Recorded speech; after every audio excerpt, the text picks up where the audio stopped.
What's going on, everybody? I am back this week, and we're gonna have a little bit of fun. We're gonna, you know, pay tribute to a great man, a great Tennessee Titan, a great Houston and Tennessee Oiler that we lost 12 years ago. So we're gonna talk a lot of Steve McNair on this show. And I'm letting everybody get in for just a moment. And make sure y'all share this show out. Let everybody know to come on in. We're going to get started in just a minute. And, make sure y'all share the show out to Facebook, Instagram, also on YouTube as well. So, yeah, do that. And then we're going to get ready to get started in just a few moments. And, I hope everybody had a nice 4th of July, and I hope everybody had a a beautiful, a great weekend as well. So we are definitely going to go into it, and got a couple of announcements coming up for shows within the coming weeks. So let's get ready and get started in just a minute. So I'm giving, of course, everybody time to come on in, and then we're gonna just get going. I hope everybody's having a good day again so far, and we are going to get started. I'm working on sharing the show out, but we're gonna go ahead and get this thing on and popping. And also remember, we're gonna have some shirts coming up too. So get ready for those too. Let's get it. Good evening, Titan Nation. How is everybody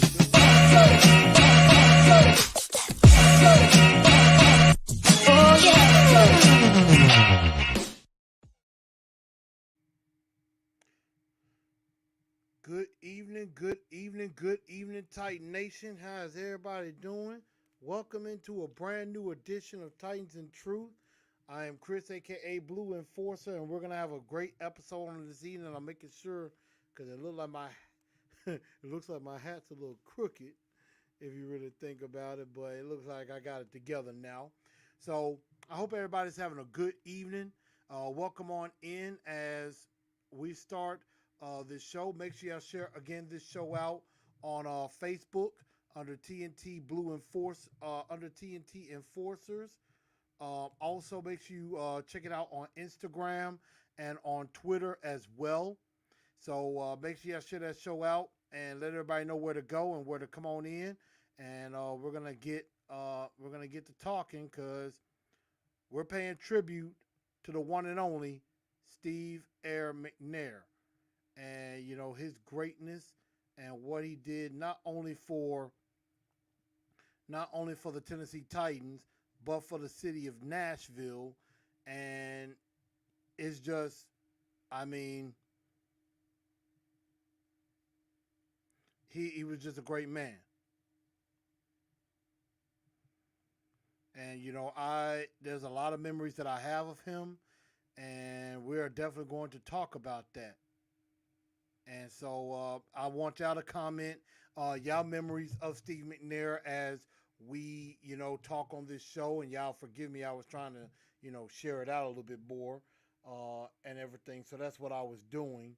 And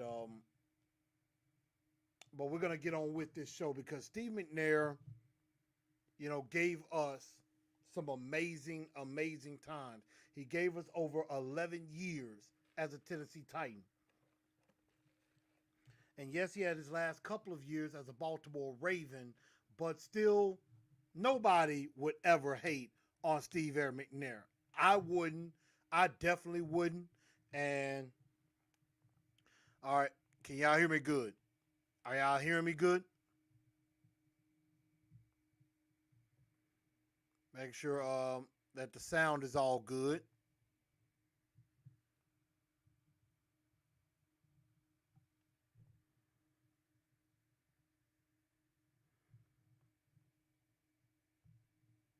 Let me see. Checking, making sure. All right, just making sure everybody's all good.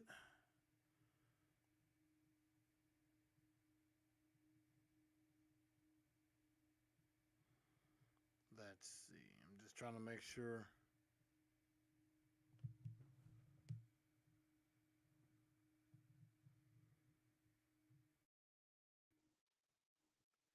Okay. Just trying to make sure everybody can hear me good. How we hearing? How we hearing? Everybody hearing me good?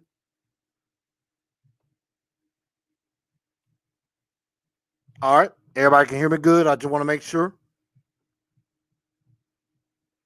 because I kind of got it all the way up.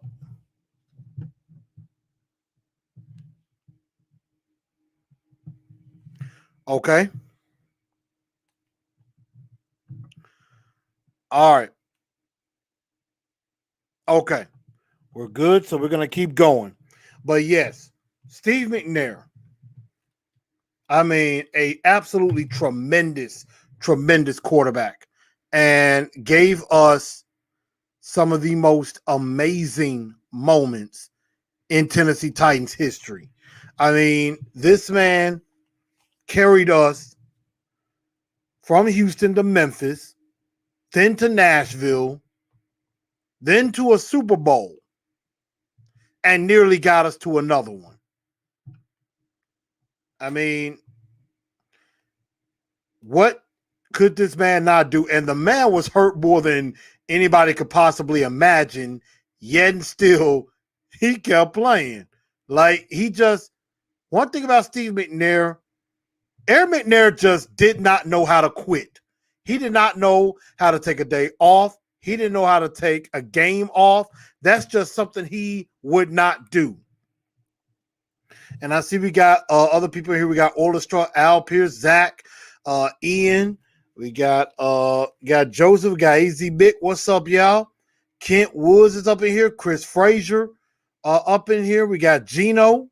I see we got everybody up in here. Again, make sure y'all share this show out to everybody so that everybody know where to go as we keep this show going. And we're paying tribute to the one and only Steve Air McNair.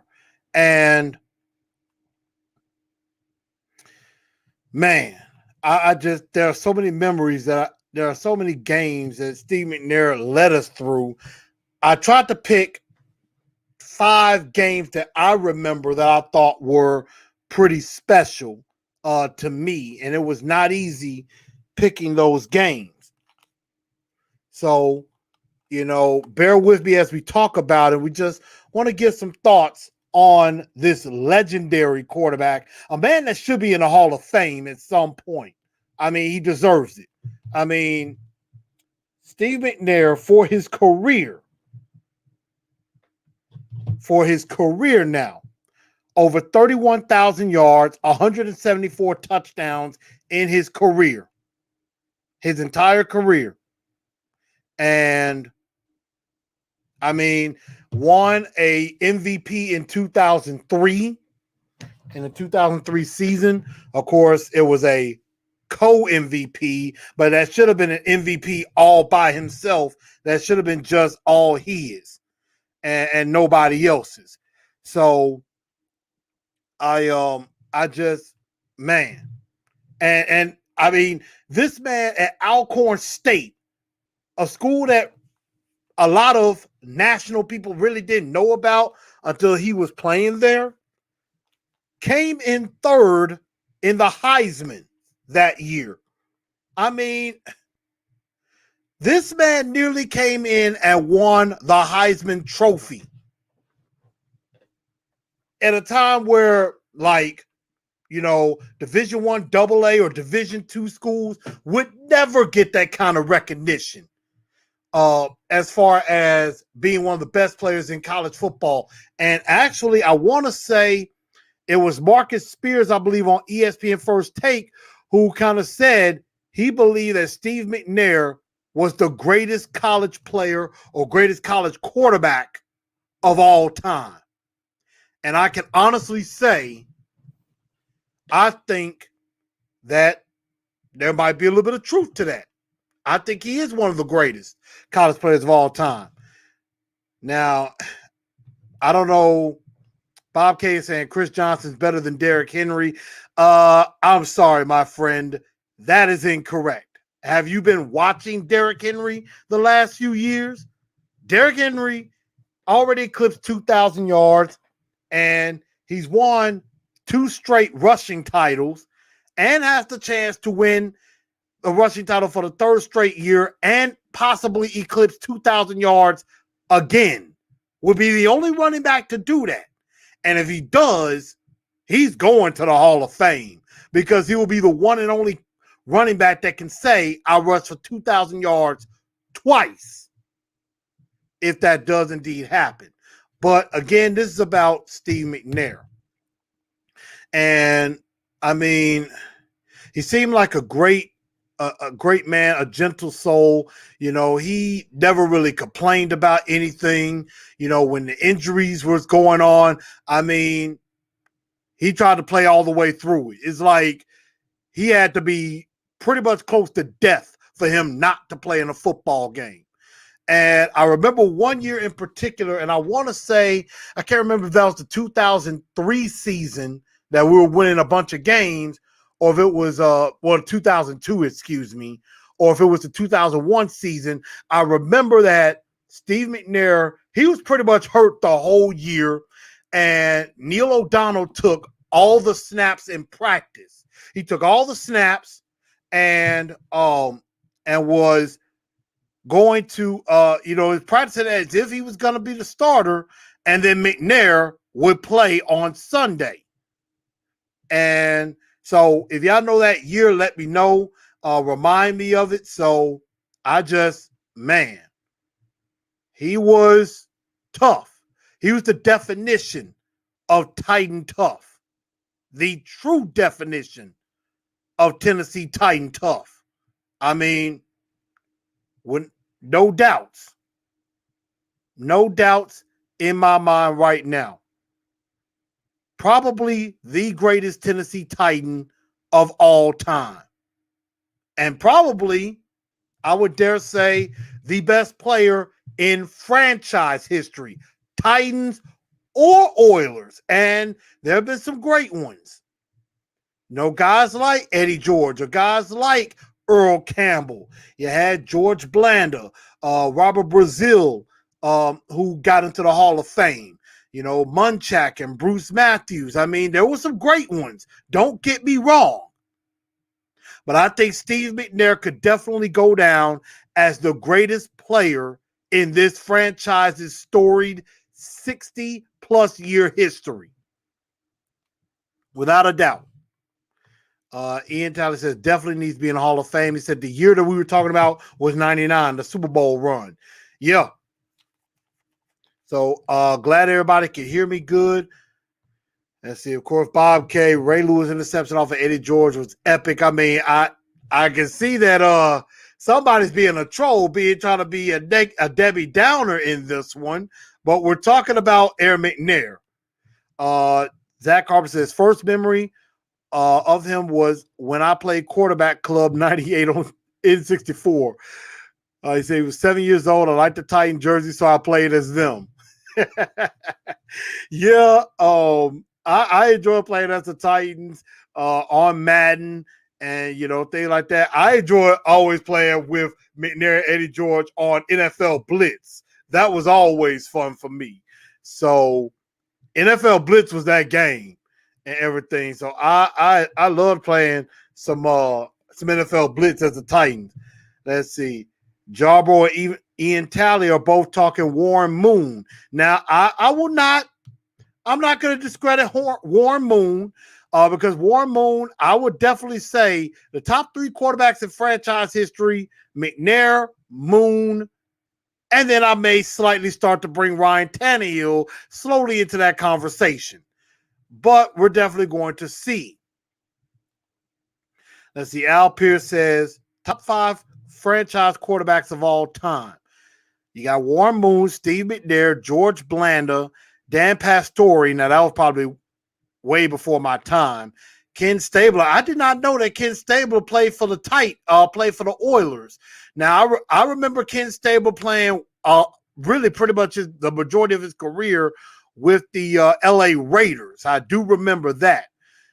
So I definitely remember. I remember Stabler more as a Raider than I do as an Oiler. I honestly did not know that Stabler played for the Oilers. That's definitely something new. So, you know, Al, the ever historian, thank you for blending that in. Let's see. Bob K said, "Nah, I respect you. What's sad about it is that McNair is no longer with us because he was murdered in cold blood." I mean, I never liked the way that all of that went down with him and the other lady. I mean, yes, was it bad that, it was not, that he wasn't with his wife and he was with another woman? Yes, but still, that woman taking his life like that, I mean, that was just cruel, honestly enough. Very cruel. I mean, hated that. Definitely. Shaolin Fantastic says, my sister went to Alcorn with him. He was a man amongst boys in the SWAC. Agreed. Let's see, Bob K, Ravens fan. Okay. As a Ravens fan, I'm so excited to see the Ravens-Titan rivalry be reignited. I mean, I don't mind that. That's always good. It's good for sports. It's good for sports that happened. And let's see, Ian says, I believe George Blanda was the quarterback when the Oilers won the first two AFC titles in 60 and 61. And I want to say I believe you're right on that. I'm going to try to see if I can go back and take a look and see of, George Blanda. And let's see. Give me just a second. I'm going to try to pull that up. Let's see. I'm going to try to see if I can pull it up. Let's see. Yeah, because he played with the Oilers from 1960 to 1966. And then, he spent quite a few years after that with the Oakland Raiders. And let's see. I'm trying to see. Obviously, he is in the Hall of Fame.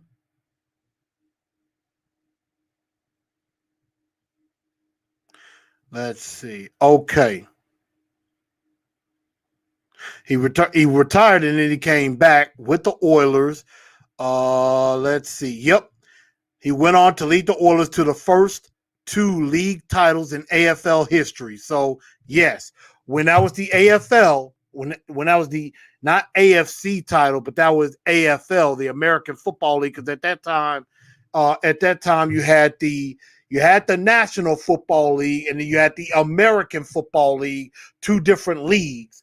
And then I want to say before Super Bowl I, that's when they merged and stayed the NFL. Because that was pre-Super Bowl era. Because at that time, like with the Ice Bowl and things like that, that was known as the NFL Championship, not the Super Bowl. So that was pre-Super Bowl era. And George Blanda did lead the Oilers to their first two AFL championships at that time. So that is correct. Absolutely. Let's see. Al comes in and says, for a guy dubbed Aaron McNair was awesome with his legs too. So true. So true. And Al Pierce, yes, he was a place kicker as well. So you're absolutely right. Yep. Definitely. So so I'm sorry I'm blabbing on, but I mean, we're talking about Steve Aaron McNair here. I mean, I don't think it's anything wrong with blabbing on about Aaron McNair. I mean, did it all, and did it very, very well. Had a great cast of guys around him like Eddie George, Munchak, Bruce Matthews. You had Kevin Dyson, Derek Mason. You had Javon Curse on the other side, Keith Bullock on the other side. Jeff Fisher was the coach, and so had a lot of big-time success. So now we're going to talk the top 5 Steve McNair games. And these are just my personal top 5. So if y'all have a game that y'all remember with Steve McNair that y'all thought was one of the great games that I did not list, feel free to share it. Feel free to share it at all. And we will definitely talk about it. But before we do get into that, I wanted to show y'all this. Again, shout out to my girl. Shout out to my home girl.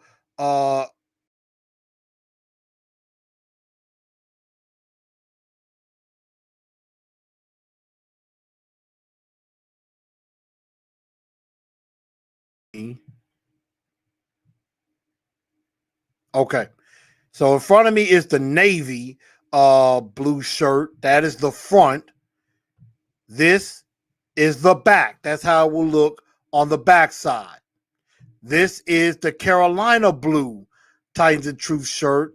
And this is how it will look on the back as well. So I have a couple of prototypes. I have a couple of shirts that got made for me by her. And in coming weeks, I will have her personal business information. So if y'all are interested in getting Titans and Truth shirts, let me know, and I will get my the information with her. And in due time, I will have her personal business information out, so you can also get with her to get a Tennessee Titans, a Titans and Truth T-shirt. So definitely do that. And also, I'm going to be working with her to either get hoodies or sweatshirts as well. So, for the winter time. So definitely stay tuned for that as time goes on. Those are coming. I guarantee you that. Those shirts are coming. So if you want a Titans and Truth t-shirt, let me know.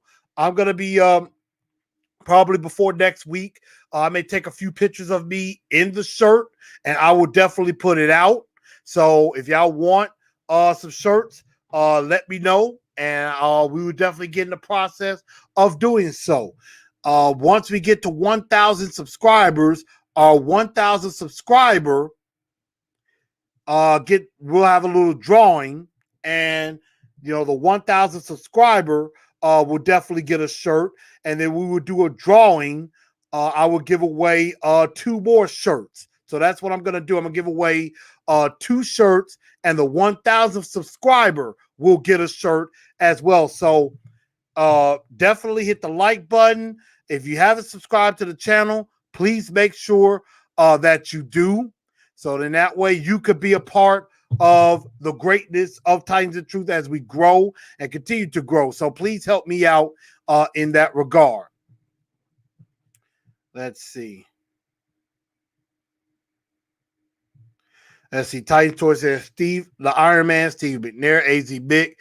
I hated seeing McNair in a Ravens uniform. It was sad. Yeah, I didn't like Steve McNair in a Ravens uniform, but it's okay because I still give him his respect. And so here are my top 5 Steve McNair games that I just absolutely enjoyed the most. So starting at number 5, and I'm going to get this one on out the way, was in 2006. This was Steve McNair's, I want to say, his one and only game at Nissan Stadium playing against the Tennessee Titans, if I'm not mistaken. I want to say this was his one and only time that Steve McNair played against us at Nissan Stadium. I think any other time it might have been in Baltimore, I want to say. So I'm actually looking up his stats right now. Yes. This was the only time that Steve McNair returned to Nissan Stadium as a member of the Baltimore Ravens and played against the Tennessee Titans. And in that game, Steve McNair had a heck of a game. He went, he went 29 of 47, 373 yards, 3 touchdowns, and they defeated us 27-26. So it was a 1-point win for the Baltimore Ravens with McNair at quarterback. So it was a it was a bit of a bittersweet day. I believe that day they did a tribute to him and everything because, again, I'll tell anybody, I absolutely hated the way the Titans front office brass at that time treated him. At that time, Jeff Fisher, it was in the offseason. Jeff Fisher was away. I believe he was out in California because he was scouting Matt Leinart at the time. This is the year when Leinart and Vince Young were, coming out in the draft.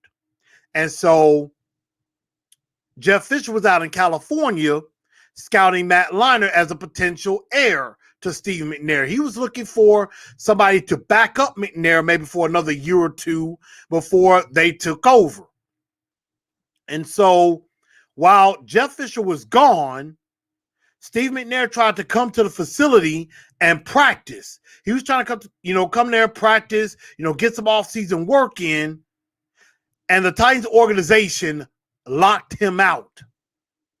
Locked him out of the building, basically saying, well, we don't want you to risk getting injured.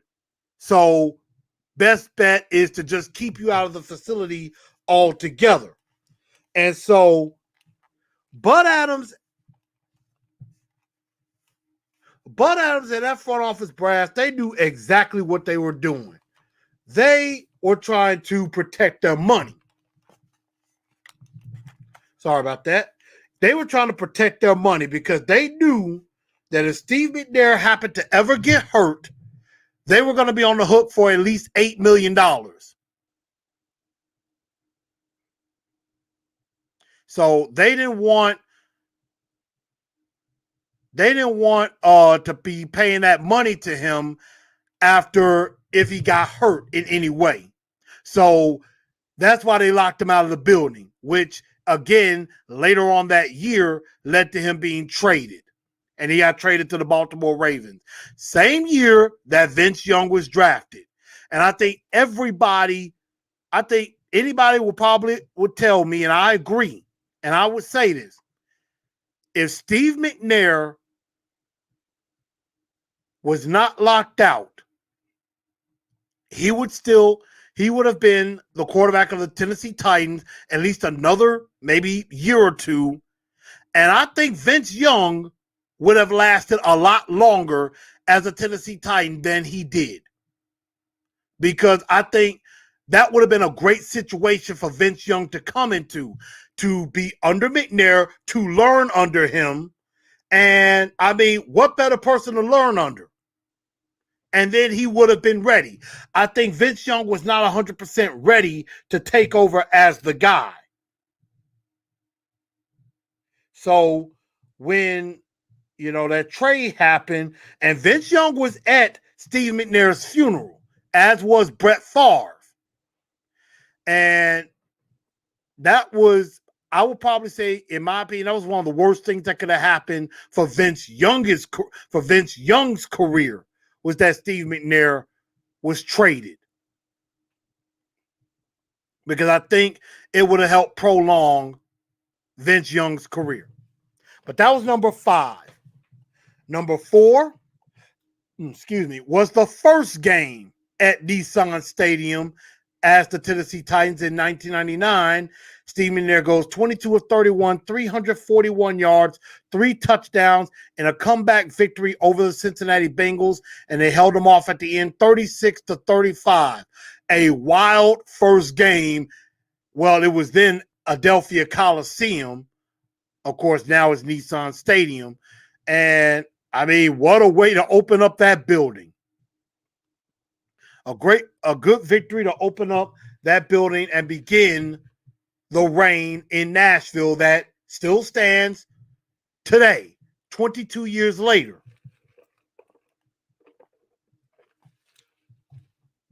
And so that first game began what will become a magical season for the Tennessee Titans. Number 3 on this list is in 2002-2003, the playoff game against the Pittsburgh Steelers. We all know how this game went down. Steve McNair had 27 of 44, 338 yards, 2 touchdowns. He also rushed for another touchdown on the ground. This was an avid rivalry between the Titans and the Steelers when at that time it was the AFC Central. And I mean, we all remember how it happened at the end where you had the fireworks go off prematurely, and then Joe Nedney, I believe Joe Nedney missed the kick, and Pittsburgh got called for roughing the kicker, which again, Joe Nedney pretty much sold it very well, and probably deserves an Oscar for that. And then he kicked the game winner 34-31 in overtime and got us to the game against the Raiders, which we would lose 45-24. That stopped us from getting to the Super Bowl. Game number 2 that I enjoyed was the comeback win over the New York Giants in New York, in the Big Apple in 2002, 32-29 in overtime. I believe McNair went down in that game and then came back and led that team, got them to overtime and got them the win, 30 of 43, 334 yards, 3 touchdowns, came back and led us to victory in that game. And during that stretch, probably one of the most impressive stretches in franchise history, that was the year in 2002. The Tennessee Titans had started off 1-4. Looked like the Titans were just out of it. No way that they were going to be able to do anything, maybe not even make the playoffs. And then they wheel off 10 of 11. They finished the last 11 weeks 10-1. And I believe during that stretch, I want to say they won, I believe, 8 in a row during that time. And that's exactly what I'm about to bring up. Let's see. Yeah, during that stretch, they won 10 of their last 11 games. They had won 5 in a row, lost 1. Then they won another 5 in a row going into the playoffs. They got the first round bye. Then they got Pittsburgh at home, won in overtime, and then lost 41-24 in the AFC Championship game to the Raiders. So, Ian Talley said the organization did him wrong. I agree. Let's see. Ian says, I remember that game, definitely played the tail off. Al Pierce says, we'll always hate Pukesburg. Shaolin Fantastic says, it was not roughing the kicker, it was leaping. Like I said, Joe Nedney pulled the acting job pretty darn well, without a doubt on that. And so that Giants game was a great game.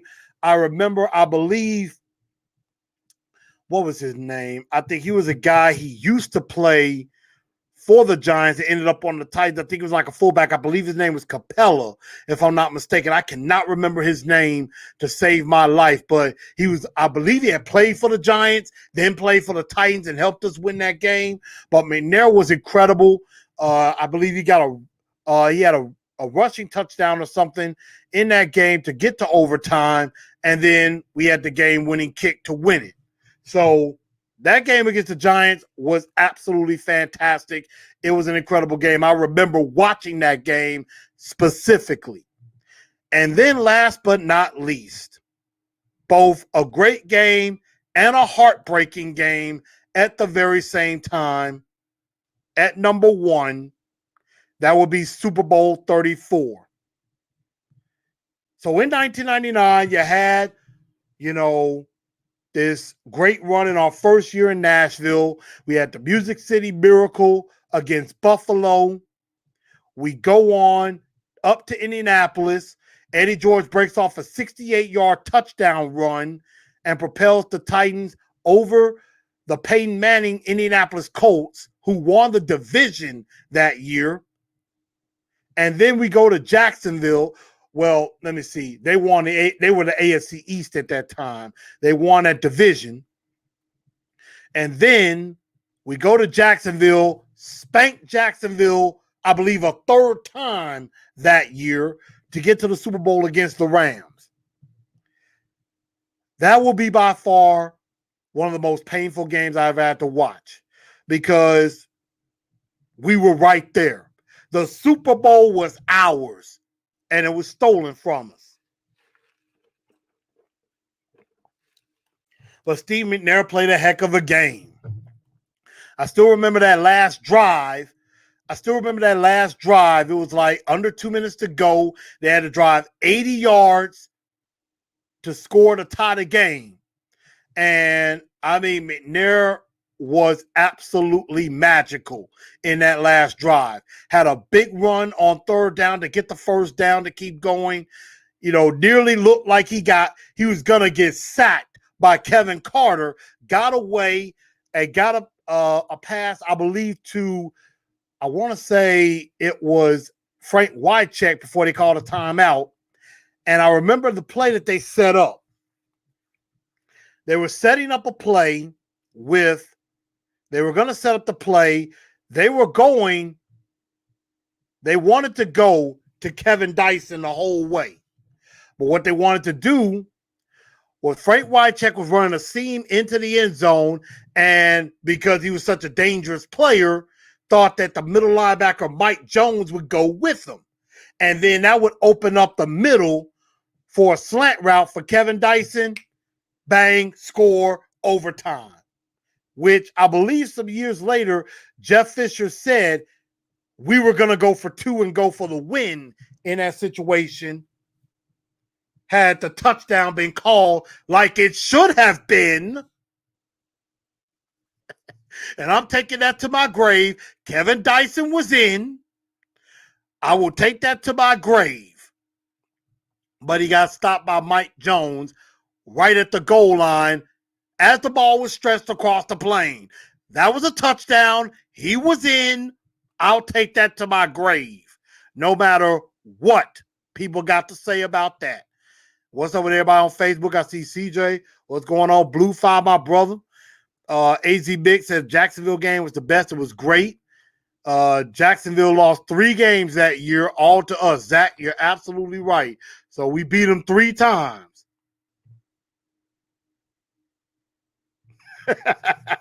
He said Mike Jones is evil for being a smart player. That was kind of evil. I ain't even gonna lie about that. Captain Tripp says, I agree. Let's see. Al Pierce said, do you think McNair will ever make the Hall of Fame? He should. He should be in the Hall of Fame. I have no doubt about that. McNair should be in the Hall of Fame, should have already been in the Hall of Fame. I think he will get in at some point. Of course, Jeremy says it wasn't a touchdown. Look, I know in the records it's not, but I'm still going to take it to my grave nevertheless. He was in. And I know a lot of people always think that I'm crazy for that, but yes, I will take that to my grave when I pass on and I am buried in my Titans jersey. I should just have a little note that they bury me with and say he was in. That might be something that I do. Just be like, look, put that on my tombstone. Here lies Chris Newell. You know, lived a great life, blah, blah, blah. Dyson was in. That should go on my tombstone. But that would be by far, I think, my greatest Steve McNair performance was that game. And I mean, the heartbreaking part of it was, you know, the Titans were down 16-0. They came all the way back, tied it at 16, and then Kurt Warner throws a bomb, hits fellow Memphis alum Isaac Bruce. Even though I love Isaac Bruce, just not on that day. And they scored a long touchdown bomb, and they weren't able to catch him. Crazy thing about that particular play is if Kurt Warner holds on to that ball for about another 1/100th of a second, just just an inch longer, if he held that ball just that much longer, Javon Curse was about to sack him. Javon Curse was finna sack his tail, and that touchdown never happens. But that's just like Al Pacino in Any Given Sunday. 1 inch is all it takes. It's a game. Football's a game of inches. The end zone, inch. The sack that should have been by Javon Curse, inch. Those 2 inches did not win us a Super Bowl. Sad, but unfortunately true. And Ian, that one crushed us all. That much is a fact. But again, those are just some of my memories of Steve McNair. Y'all put your comments down on what was your favorite game that Steve McNair played that maybe I didn't list. I'm pretty sure I missed some. And I had a couple of honorable mentions back in 2005. A 13-10 win over the Houston Texans. And also against the Seattle Seahawks that year in 2005. Those were his last 2 games as a Titan at Nissan Stadium. Against Houston was a victory. Against Seattle was a loss. Those were the last 2 games Steve McNair played at Nissan Stadium as a Tennessee Titan. Ian comes in and says the snow game against Cleveland. Yes, that was definitely a memorable one. Eddie George ran up, around, and through Cleveland that day. Steve McNair didn't really have to do anything that day. Let's see. No, that Cleveland game was at home. I'm trying to think which one was on the road against Cleveland, and we beat the stuffings out of them. I'm trying to remember what year that was.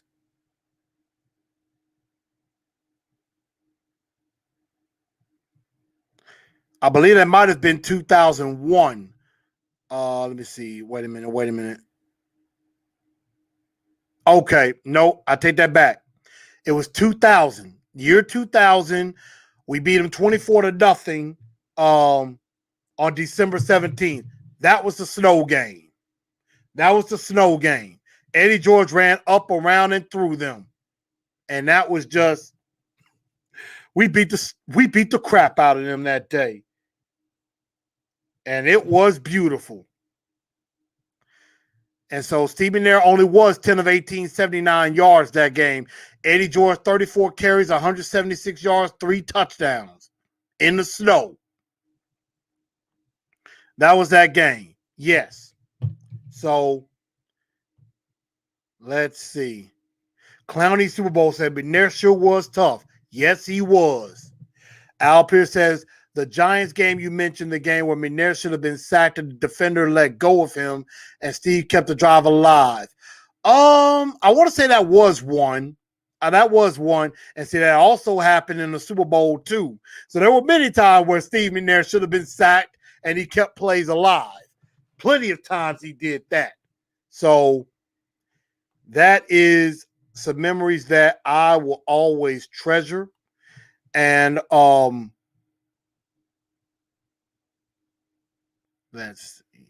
yeah, I definitely enjoy that. Love Steve McNair. And I'm going to put the picture up on him one more time. But this is a Steve McNair tribute. I love Steve McNair. And he will always and forever be a Tennessee Titan to the heart.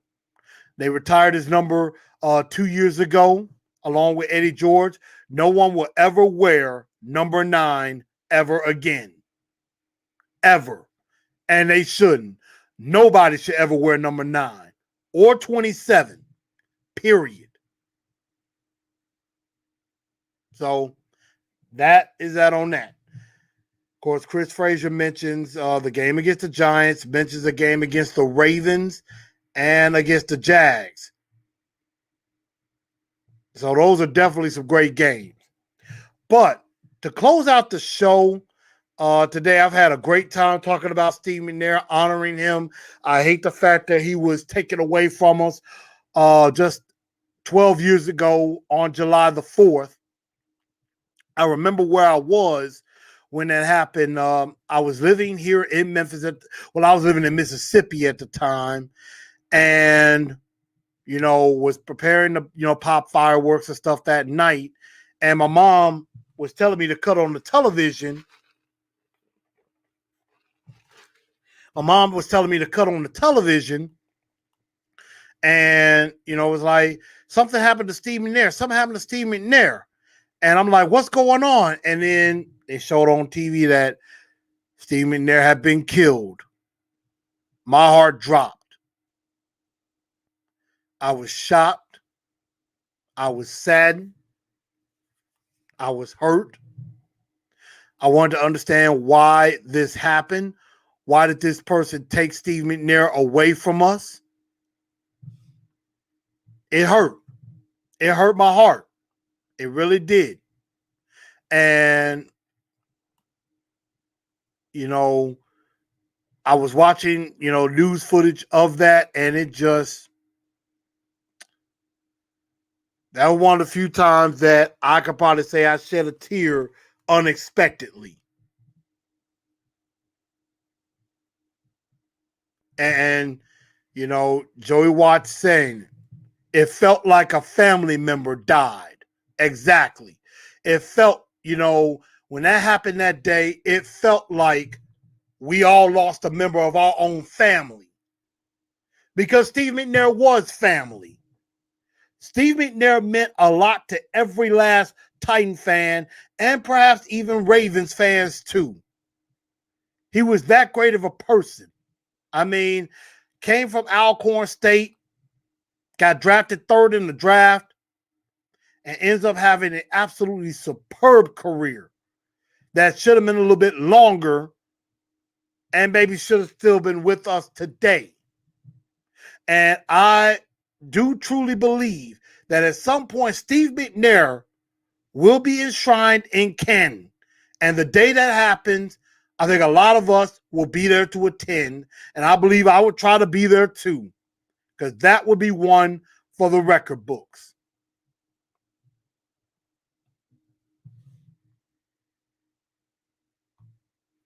So I think a lot of us were hurt. Ian says shocked and hurt, still can't believe it. He said great. There's a great podcast called Fall of a Titan. I'll definitely have to check that out. Excuse me. Ian says the Texan game in 2003 was one that he remembered, and also the game against the Steelers. I mean, games against the Steelers and the Ravens and the Texans were always classics because those were rivalries, big-time rivalries. So, I mean, we could go on and on. There's a lot about Steve McNair that we could talk about that we'll keep talking about because he was just that great of a man. But to wrap up the show, I wanted to present a blue bombshell, something that I didn't really know a lot about that I am growing to learn about. And as we're talking about, Steve McNair, and we're talking about a great African-American, not just football player, but great African-American quarterback, I noticed something this weekend that I didn't know really a lot about, but I, am slowly doing some research. So I woke up, I think I took a nap or something like that because I did something. I was playing a couple of games Sunday morning, and then I, took a nap, and then I woke up, and I was looking on CBS, and they were showing something called the John Shippen Invitational. And so at first I'm thinking, oh, okay, they're just showing a golf tournament. But then when I turned back on, I didn't realize that this was a tournament, an invitational tournament, which is a 36-hole competition that happened recently that was played in Detroit, and it is a tournament for the nation's best amateur and professional black golfers to perform. And so I didn't even know there was a tournament like this, a golf tournament like this for African Americans at all. And so I saw this and I was reading up on. I was looking at it. They were talking about a guy by the name of Tim O'Neill who won this year's Invitational, and I mean, I was shocked and surprised, but I was happily surprised to learn about this, and because you know golf is a predominantly white sport. Let's call it what it is. It's a predominantly white sport. But this particular tournament, helps grow African Americans, you know, what is the right word I want to say? Exposure. That's what it is. African American exposure to the game of golf. Now, of course, we all know about Tiger. We all know about Tiger. Another black golfer by the name of Vijay Singh, who not only played on the PGA Tour, he played on the Senior PGA Tour as well. And so this tournament, really brings exposure to African Americans to play golf. And for the first time this year, they also had a women's tournament as well. And this tournament was named after Mr. John Shippen Jr., who was, and this is something, again, I did not know, he was not only America's first black professional golfer, he was the first ever American-born professional golfer. Let that sink into your mind. Ian, I do not believe it was televised. To my knowledge, they were just talking about the tournament on CBS this past Sunday. They were talking about it.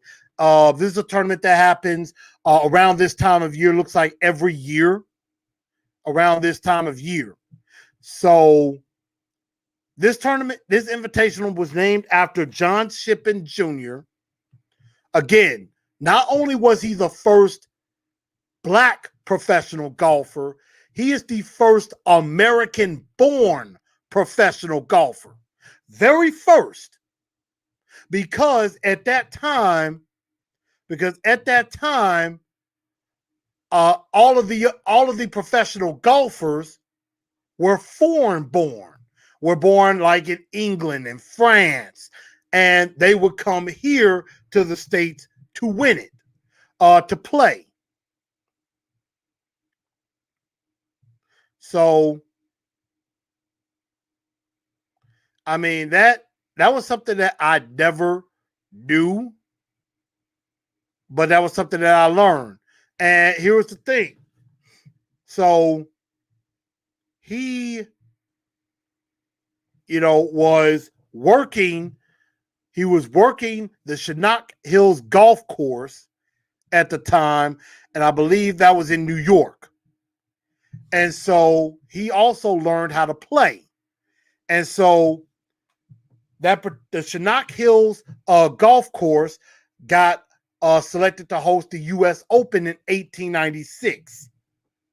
And so, he was able to show some of his talent, and people were impressed by it. And so they wanted him to play.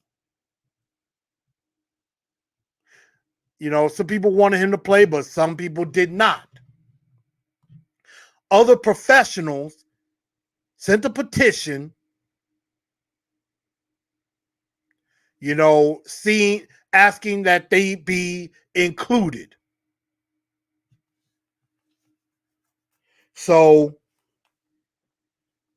again, then the USGA president, basically said, you know, we're going to play this tournament with them. So they were allowed to play in the 1896 U.S. Open. And, you know, at a time, he was winning. For a while, he was winning. But then he kind of struggled. He kind of struggled towards the end of that tournament, and that's where he did not win. But he was doing well. He was winning this particular tournament. But then kind of had some struggle, lost some strokes on the lead, and then it didn't end well for him. But the fact that he was able to play in this tournament is just absolutely incredible. So when you have time, look up the John Shippen National Invitational. I did not even know about this tournament until I watched it on Sunday. I learned about it. And it was so interesting to me that this was something for black golfers. And, you know, for anybody that has any young kids, I mean, hey, this could inspire a whole league of kids to say, you know what? I could be like Tiger Woods, or I could be like a Tim O'Neill if they see this. That would be something. Because a lot of African-American kids don't get exposed to golf like that. And, you know, again, for the first time, they had a women's version of the tournament too. And I believe it was Anita Wadia and Shasta Avery Hart. They were the co-winners of the inaugural women's field of that invitational. So this year was the first year that women could play in this tournament. They had a women's side. And so that's something that's going to continue. So shout out to the organizers of the John Shippen Invitational. That is incredible. And I will definitely be looking out for that and paying attention to that going forward. Because, I mean, I had a friend who I used to work with, my guy Austin. You know, we were talking. He said, you know, hey, we could get together and go, you know, hit the links.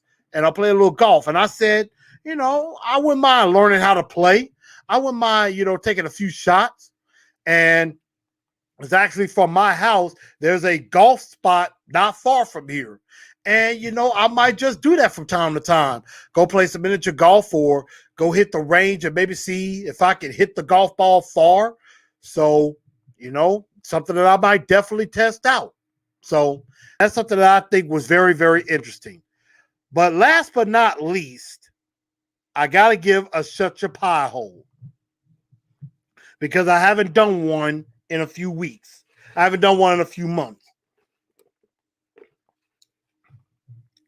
And this shut your pie hole moment has to go to the mayor of Tampa, Florida.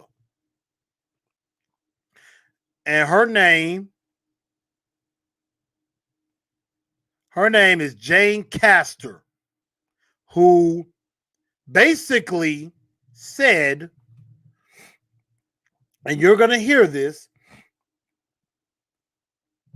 basically with the Stanley Cup Finals happening, this was before the Game 4 of the Stanley Cup Finals between Tampa and Montreal. This is Jane Castor, mayor of Tampa.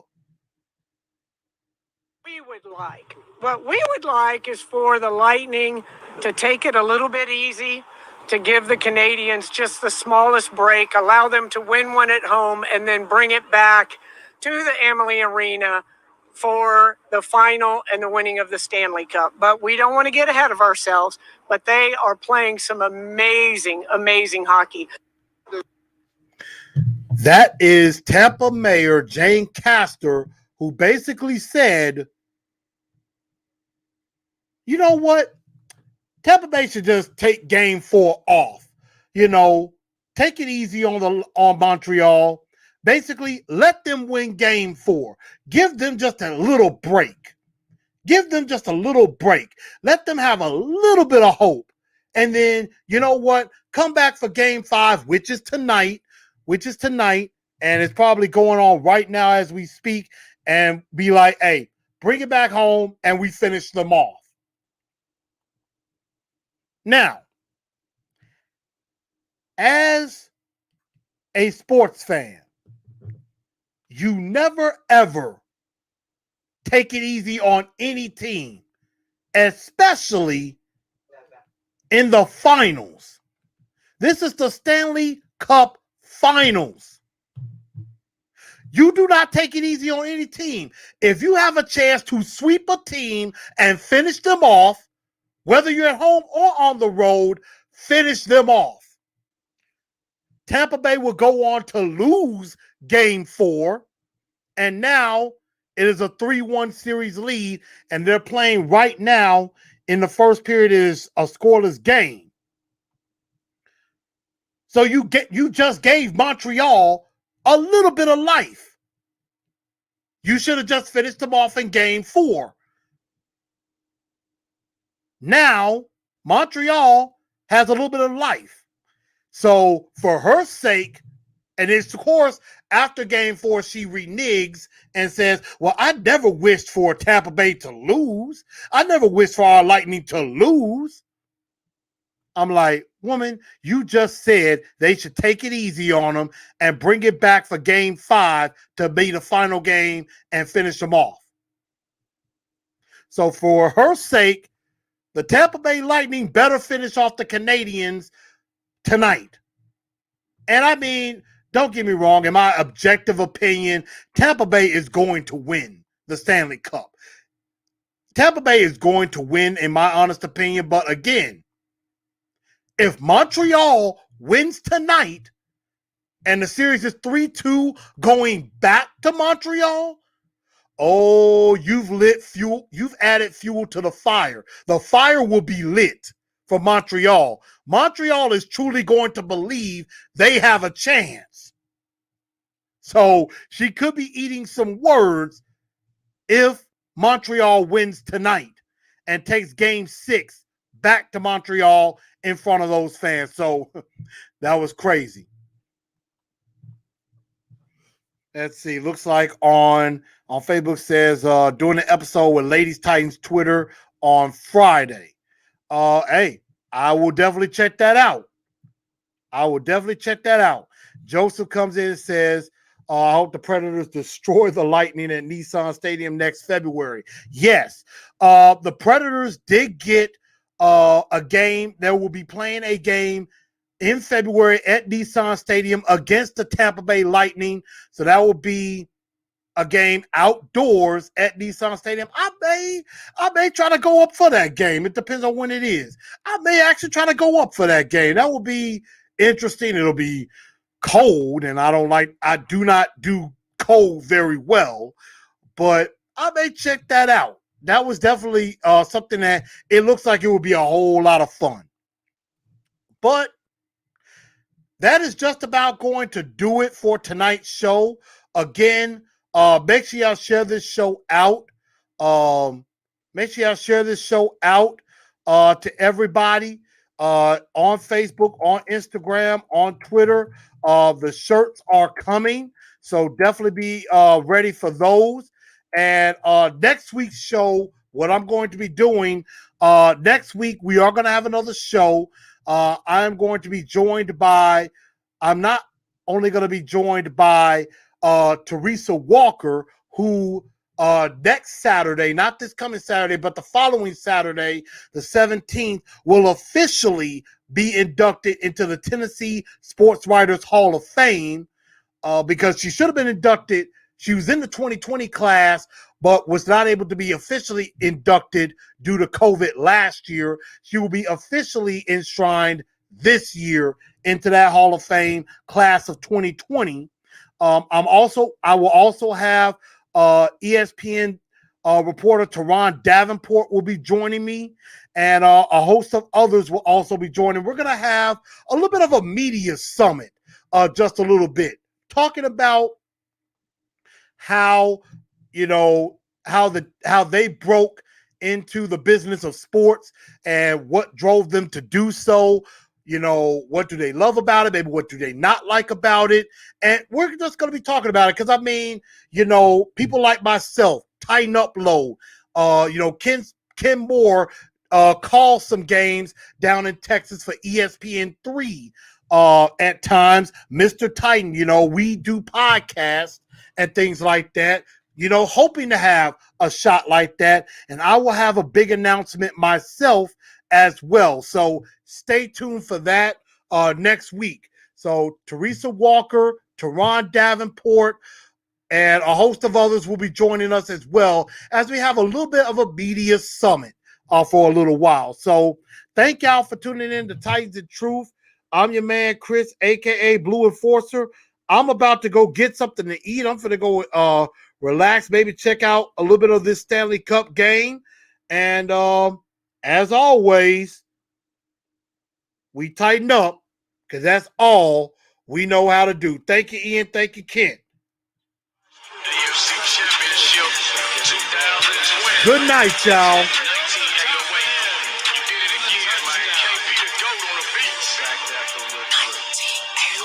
Tight.